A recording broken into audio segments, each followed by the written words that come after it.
Hello, it was a little while ago. Today I'm back because I have been sober for 2 years. 2 years and 2 days. Yeah, I don't think I expected that. I remember, though, when you have one of those days when you feel, never again, I'm never gonna drink again. And I didn't. I kept that promise to myself. And that was a beautiful feeling as well when you making those small little agreements within yourself that I'm never going to drink again. I'm not like you're giving yourself a promise, and then you, like when I was drinking, I broke it times and times again. But not this time.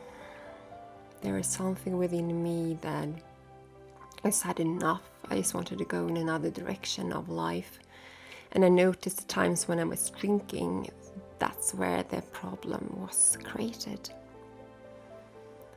And I was lucky because I had a friend of mine and we had beautiful conversations. So he helped me a lot to open the eyes to take the step out. And once the step was taken, it was I just went along with it. And I can see now how much it gave to me. I maybe started my spiritual journey 4 years ago, something. But I was still drinking. And I was one of those, when I had one drink, I wanted one more and another one. So it's hard for me to just have one. And many times, unfortunately, ended up that I had blackouts. And that's not so smart if you're a woman and going out and you're leaving the hands to the unknown. Quite a risky little game. And not just because of that, it was a big blockage for my mental health and for my spiritual journey.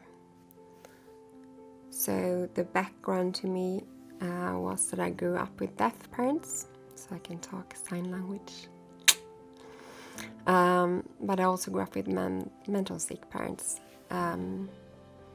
And I experienced abuse in different ways. And then I had people around me who were emotionally available. So everybody tried and did the best that they could with the awareness they had and everything that they carried and what they gave in themselves, and I understand that. But for me, I had traumas basically, and still work in progress. But when I didn't have any parents who could guide me through, and my grandmother did so much for me as well, but I didn't have an adult that could receive me emotionally and explain for me where I felt safe and where there was a space for me where I could share my experiences. And therefore I didn't practice so much. I didn't know so much how it was to understand myself and what I've been through, and how to give myself unconditional love.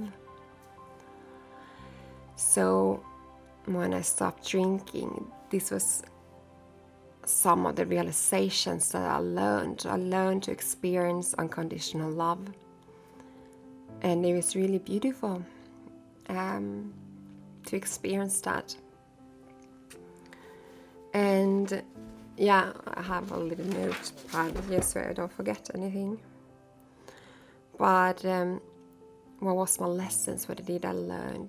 And in 2 years, they've been loads. I feel like I transformed to a completely other person with another level of self-worth and self-esteem and self-love. And I'm so much conscious, and I release a lot that I didn't know. So the alcohol was just I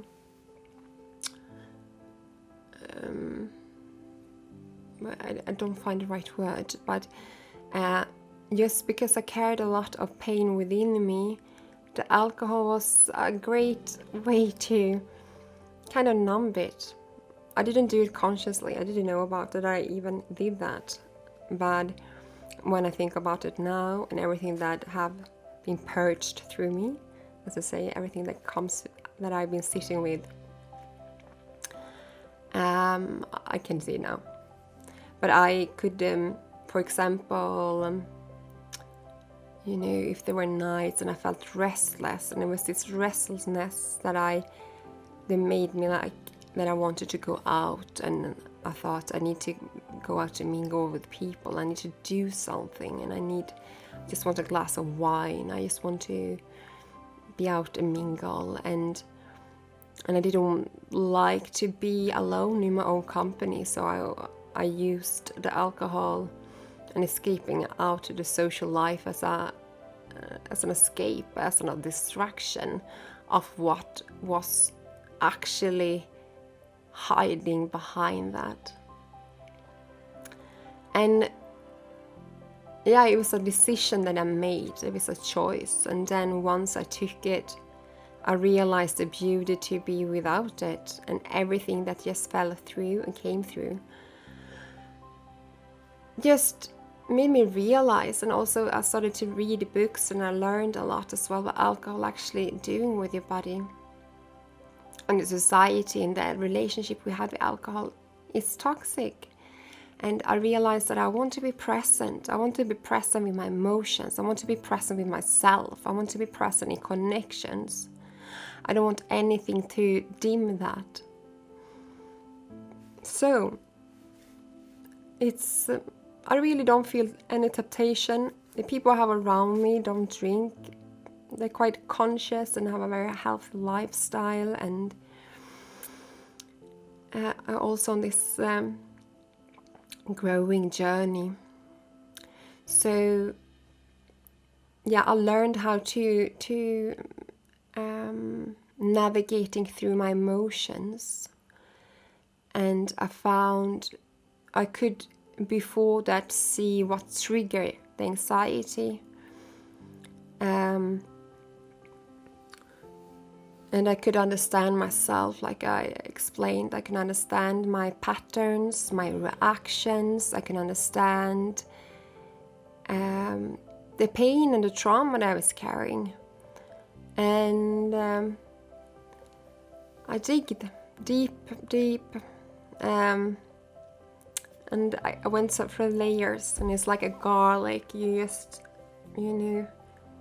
unravel the layers, and you're crying because it's going to be painful when there are other things that hide beyond the layers, but it's a liberating feeling, and there leaves more space for the love, more space for you, more space of discovering who you really are, and that authentic space to discovering what you really want.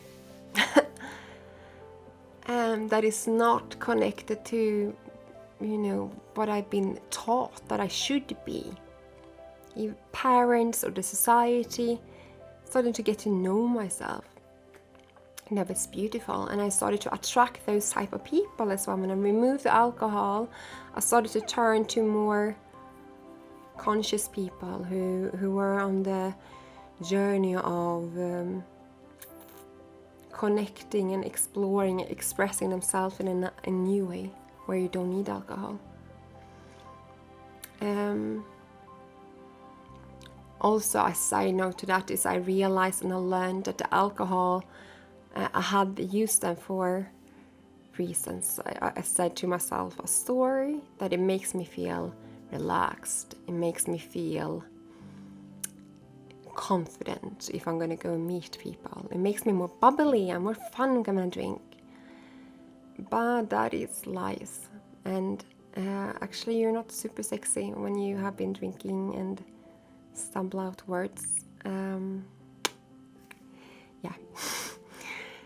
It's interesting because when you're sober and meeting other people who've been drinking, who drinks around you, I started to see alcohol from new directions, and oh my god. Glad for that though. And yeah, so I use that for different reasons, but I realized I have that all inside of me. Everything that I was looking for as a crack, like critch. Sorry for English sometimes.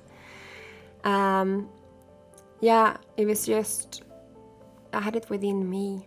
And when I knew and found it within me, I felt so free.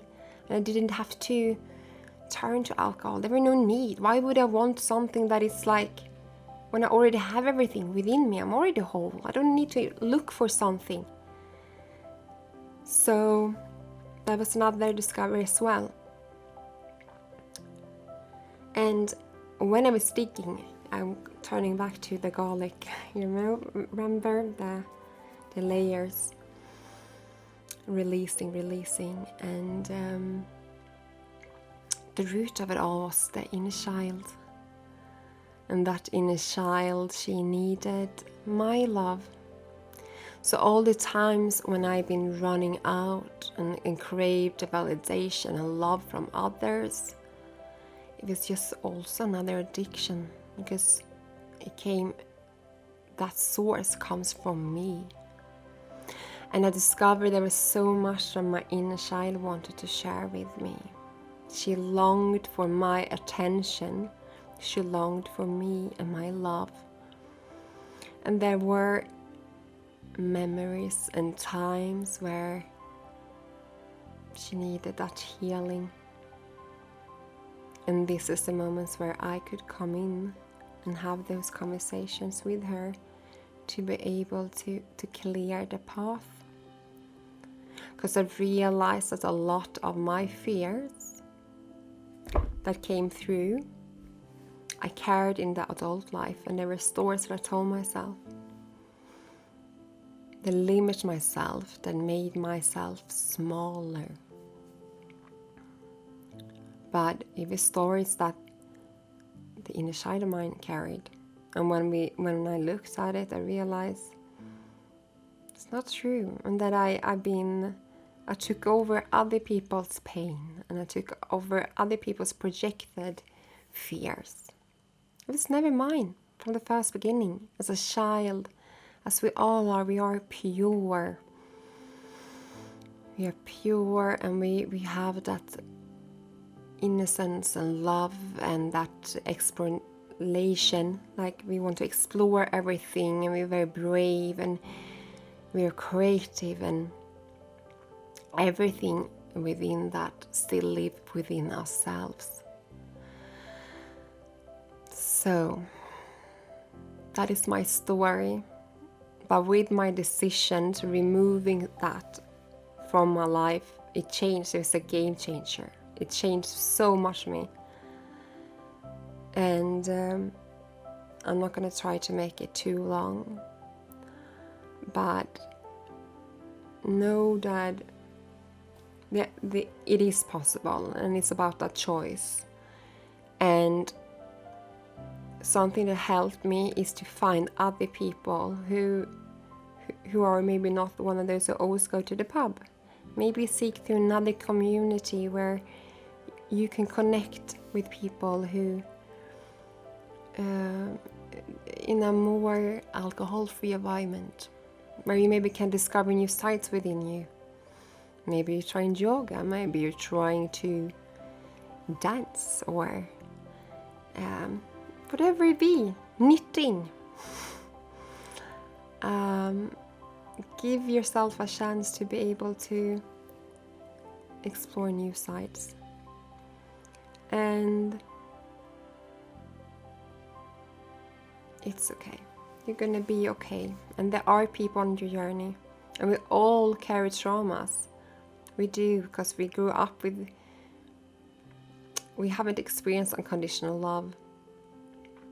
And our parents give their children and us as much as they can, as much as they give in themselves. But if the awareness isn't there, they cannot give that because they haven't reached that yet. And they're holding on to something within themselves, but they do the best as they can. But therefore, sometimes it wasn't enough for us as children, and we need to nurture those inner children within us. And this is my message to you, that you're not alone. And if you ever question to stop drinking, don't hesitate to write on my wall or guest book, I don't know what it's called, on the YouTube. And I also recommend a Facebook group that helped me a lot, and it's still going on. It's called the Joy of Being Sober. And there you have people who are sharing for each other, and you're supporting each other. Some just started like one day on, others is 2 years like me. But that is also like a great Facebook group to turn to. I didn't choose to go to AA. I tried, but that's definitely not my thing. Sorry. I'm glad that it helps other people, and I don't take removing anything like that. It's a beautiful space for those who feel like it's right for. It wasn't for me. So I actually didn't use so much more than that. And also I'm living in London, so there's a lot of like a sober community where you're just dancing. You do ecstatic dance and just dance together and drinking cacao, chocolate. Heart opener, by the way. So yeah, know that you're not alone. Know that we all are healing and we're all walking each other home. We're in this life together. So I just wanted to share that story too. And yeah, that was my lessons. Kind of hard to summarize 2 years in, whatever now, 70 minutes, but I did my best. If you have any questions or have anything to share with me, feel free to. I am here. And yeah, good luck. I'm cheering for you.